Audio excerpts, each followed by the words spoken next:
Hello, నేను miss రావు. అంతర్జాతీయంగా మారినటువంటి పరిణామాలు, రియల్ ఎస్టేట్లో ఉన్నటువంటి మందగమనం వెరసి పొదుపు చేసుకొని ఒక ఇంటి ఓనర్ అవుదాం ఉన్నటువంటి సామాన్యులని మోసం చేసేటువంటి పరిస్థితికి వచ్చింది ఇప్పుడు రియల్ ఎస్టేట్ రంగం. దేశంలోనే అత్యంత పెద్ద రియల్ ఎస్టేట్ కుంభకోణం బయటపడింది. రియల్ ఎస్టేట్ చీటింగ్ బయటపడింది. ప్రీలాంచ్ పేరుతోటి కస్టమర్స్ని ఎంత మోసం చేస్తున్నారో రియల్ ఎస్టేట్కి సంబంధించినటువంటి కొన్ని కంపెనీలు అనేది గతంలోనే అనేక సందర్భాలు చెప్పాను నేను. ఒక్క హైదరాబాద్లోనే 10,000 కోట్ల రూపాయలకు పైగా ఎగ్గొట్టి వెళ్ళిపోయారు కస్టమర్లకి. ఇప్పుడు దేశంలోనే అత్యంత పెద్ద చీటింగ్ చేసినటువంటి కంపెనీ వాళ్ళకు నేను తీసుకొస్తాను. అది ఇప్పుడు మొత్తం భారతదేశంలోనే కలకలం సృష్టిస్తుంది. ఏ కంపెనీ, దాని వ్యవహారం ఏంటి అనేది ఇప్పుడు మొత్తం దేశవ్యాప్తంగా చర్చ జరుగుతుంది. ఆ కంపెనీకి సంబంధించినటువంటి వివరాలు, దాని రిపోర్ట్ ఏందనేది నేను చూపిస్తాను మీకు. ఇది మోసాల్లో రియల్ ఎస్టేట్ మోసాలు ప్రత్యేకమండి. మామూలు బిల్డర్లు చేసేవే కోట్లలో ఉంటాయి. అలాంటిది ఓ రేంజ్ బిల్డర్లు చేసే మోసం ఏ స్థాయిలో ఉంటుందో చెప్పాల్సిన పని లేదు. భారతదేశ రియల్ ఎస్టేట్ రంగంలో అతి పెద్ద మోసాల్లో మొదటిది యూనిటెక్ గ్రూప్ స్కామ్. ఇది యూనిటెక్ గ్రూప్ చేసినటువంటి స్కామ్ ఇప్పుడు భారతదేశంలో ఉండేటువంటి రియల్ ఎస్టేట్ రంగంలో ఇప్పుడు పెద్ద చర్చనీయాంశంగా మారింది.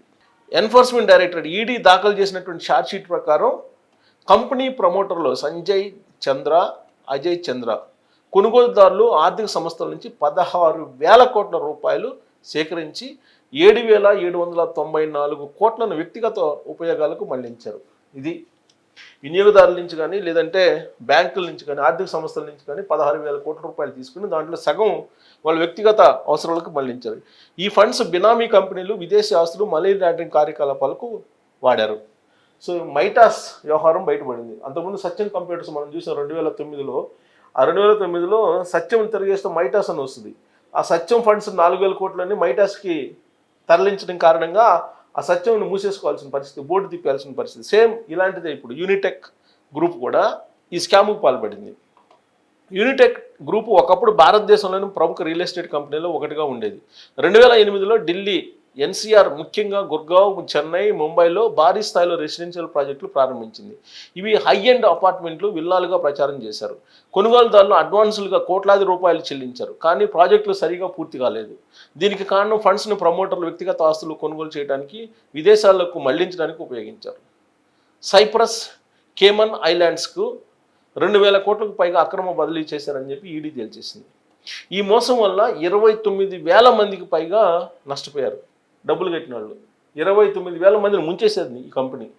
చాలామంది తమ జీవితకాల సేవింగ్స్ని పెట్టుబడి పెట్టి ఇల్లు లేకుండా మిగిలారు. ఈ మోసం ఫలితంగానే 2016లో రెరా రియల్ ఎస్టేట్ రెగ్యులేటరీ యాక్ట్ను ప్రభుత్వాలు తీసుకొచ్చాయి. సుప్రీంకోర్టు ఈ కేసులో కీలక పాత్ర పోషించింది. 2020లో కంపెనీ మేనేజ్మెంట్ను ప్రభుత్వ నియమిత బోర్డుకు అప్పగించింది.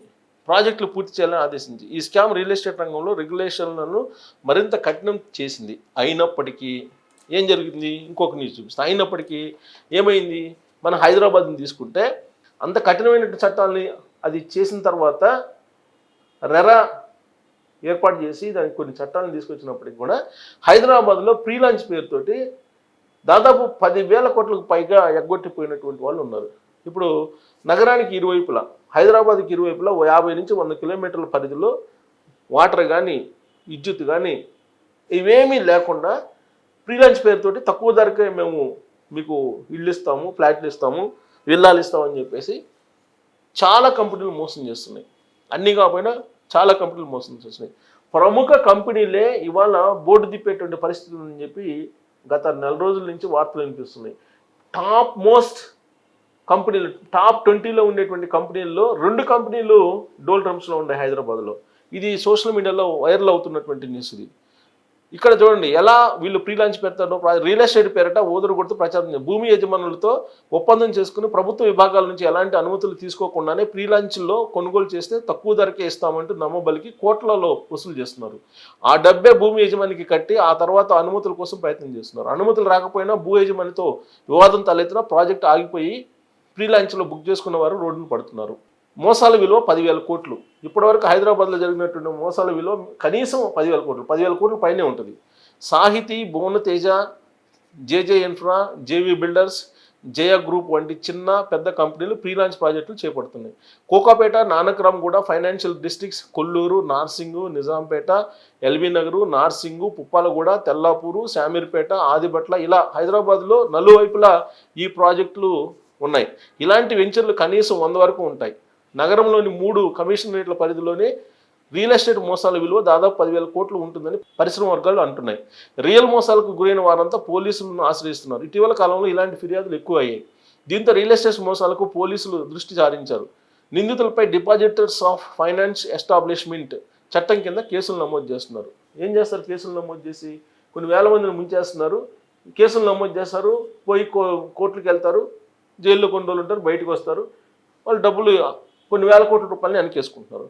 ప్రాపర్టీ కొనుగోలు చేసే ముందు సంబంధిత బిల్డర్ కంపెనీ పూర్వపరాలు పరిశీలించి ప్రాజెక్టును పూర్తి చేసే ఆర్థిక సంస్థ ఆ సంస్థకు ఉందా లేదా అని ఆరా తీయాలి. దీనికి జిహెచ్ఎంసీ, హెచ్ఎండిఏ విభాగాల నుంచి అనుమతులు ఉన్నాయా లేదా, రెరాలో నమోదైందా లేదా తనిఖీ చేయాలి. ఏజెంట్ చెప్పినవన్నీ నమ్మకుండా క్షేత్రస్థాయిలో నిర్మాణ పనులను పరిశీలించాలి, తుది నిర్ణయం తీసుకోవాలని చెప్పేసి ఇప్పుడు కొంతమంది రియల్ ఎస్టేట్ రంగంలో వాళ్ళు చెప్తున్నారు.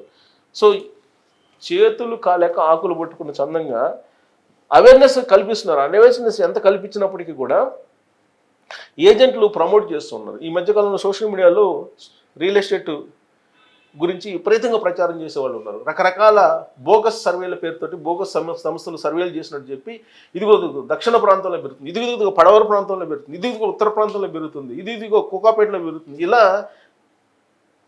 మోసం చేసి సర్వేలు చేసి రియల్ ఎస్టేట్ హైదరాబాద్లో విపరీతంగా పెరిగిపోతుంది అనేటువంటి ఒక హైప్ క్రియేట్ చేసి మోసం చేయాలనేటువంటి ప్రయత్నం కొన్ని కంపెనీలు చేస్తున్నాయి. దాంట్లో చాలామంది ప్రజలు మోసపోతున్నారు. ఇప్పటికే హైరేస్ బిల్డింగ్ కడుతున్నటువంటి కొన్ని చాలా సంస్థలు, అలాగే టాప్ 20 కంపెనీల్లో 2 కంపెనీలు బోర్డు తిప్పేయడానికి సిద్ధంగా ఉన్నాయి. కొన్ని వేల మంది రోడ్ల మీద పడ్డారు ప్రీ లంచ్ పేరుతోటి డబ్బులు కట్టి. ప్రాజెక్టు పూర్తి చేయలేని పరిస్థితుల్లో ఉన్నారు. ఇప్పటికే 4 లక్షల ఫ్లాట్లకు పైగా రెడీ టు ఆక్యుపై ఉన్నాయి హైదరాబాద్లో. మీకు కావాలంటే డేటా తీసుకోవచ్చు. కానీ అవి ఎవ్వరు కొనటం లేదు. స్టాండ్ అలోన్ అపార్ట్మెంట్స్కి వెళ్ళటం లేదు. ఒక్క గేటెడ్ కమ్యూనిటీలో ఉండేటువంటి అందుబాటులో ఉండేటువంటి వాటికి మాత్రమే వెళ్తున్నారు. హై రైజెస్కి వెళ్ళటం లేదు, విల్లాస్కి వెళ్ళటం లేదు. కేవలం గేటెడ్ కమ్యూనిటీలో ఉండేటువంటి రీజనబుల్ ప్రైస్లో ఉండేటువంటి ప్రాజెక్టుల జోలికే వెళ్తున్నారు. అది కూడా రెడీ టు ఆక్యుపై అయితేనే వెళ్తున్నారు. ప్రీ లాంచ్ పేరుతోటి మోసం మీరు కనుక వాళ్ళ బుట్టలో పడితే మేము ఎస్ఎఫ్టీకి 4,500కే మీకు 2027లో 2028లో ఇస్తామని చెప్పి ప్రచారం చేస్తున్నటువంటి కంపెనీలు చాలా ఉన్నాయి. 2027 2028కి మీరు గృహస్థుడు అవడానికి ఇప్పటి నుంచే మీ సేవింగ్స్ కనుక వాళ్ళకి తాకట్టు పెడితే మీరు మునిగిపోయినట్టే. ఇప్పటికే 10,000 కోట్ల రూపాయలు హైదరాబాద్లో ఎగ్గొట్టినటువంటి కంపెనీలు ఉన్నాయి. ఇంకా 2 పెద్ద కంపెనీలు నేను చెప్తున్నాను. 2 పెద్ద కంపెనీలు ఎప్పుడు బోర్డు తిరిగేస్తాయో తెలియనటువంటి పరిస్థితి.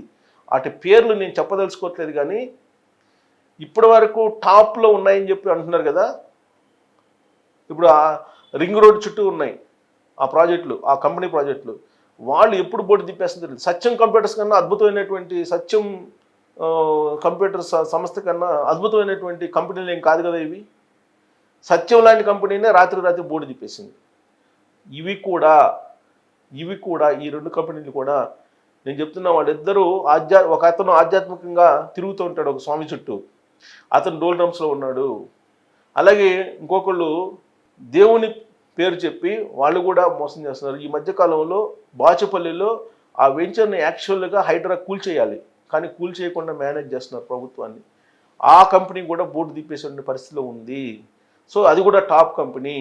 అది గత ప్రభుత్వంలో ఉన్నటువంటి పెద్దల ఆశీస్సులతోటి వాళ్ళు ఇల్లీగల్గా బాచుపల్లిలో పెద్ద వెంచర్ వేశారు, gated community.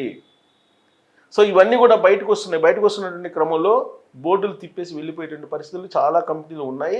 Stand alone apartments వైపు వెళ్ళటం లేదు ఎవరు. ఒక్క 55 నుంచి 60-70 లక్షల లోపు ఉండేటువంటి ఫ్లాట్స్ మాత్రమే కొనుగోలు చేస్తున్నారు మధ్యతరగతి. అంతకు మించి వెళ్ళలేకపోతున్నారు ఎవరు కూడా. ఇది వాస్తవం హైదరాబాద్లో. మీరు కావాలంటే మీరు ఎంక్వైరీ చేసుకోవచ్చు. ఇప్పుడు 4 లక్షల ఫ్లాట్లు రెడీ టు ఆక్యుపై ఉన్నాయి అని అంటే ఏ స్థాయిలో రియల్ ఎస్టేట్ ఉందో మీరు అర్థం చేసుకోవచ్చు. సో ఇప్పుడు బయటపడుతున్నటువంటి రియల్ ఎస్టేట్ మోసాలను మీరు గమనించి ఫ్రీలాన్స్ జోలికి కనుక మీరు వెళ్తే మీరు మునిగిపోవడానికి ఎక్కువ అవకాశం ఉంది. మీరు ఈ సర్వేలు కొన్ని సంస్థలు చేస్తున్నాయి, ఆ సర్వే సంస్థల పేర్లు ఏదో వేస్తూ మిమ్మల్ని మోసం చేసేటువంటి ప్రయత్నం చేస్తూ ఉన్నారు. ఇది రియల్ ఎస్టేట్కి సంబంధించినటువంటి బోగస్ ప్రచారం. ఈ ప్రచారంలో నిజమెంతా తెలుసుకొని మాత్రమే మీరు పెట్టుబడి పెట్టండి, లేదంటే మునిగిపోయేటువంటి అవకాశం ఉంది. ఇప్పటికే కొన్ని వేల మంది రోడ్ల మీదకి వచ్చి కంప్లైంట్ చేస్తారు. పోలీస్ కంప్లైంట్లు ఈ మధ్య కాలంలో రియల్ ఎస్టేట్లో ఎన్ని పెరిగాయో ఎంక్వైరీ చేయండి మీరు, దీంట్లో నిజం బయటపడుతుంది. సో దీని మీద మీరు కామెంట్ చేయొచ్చు. Thank you.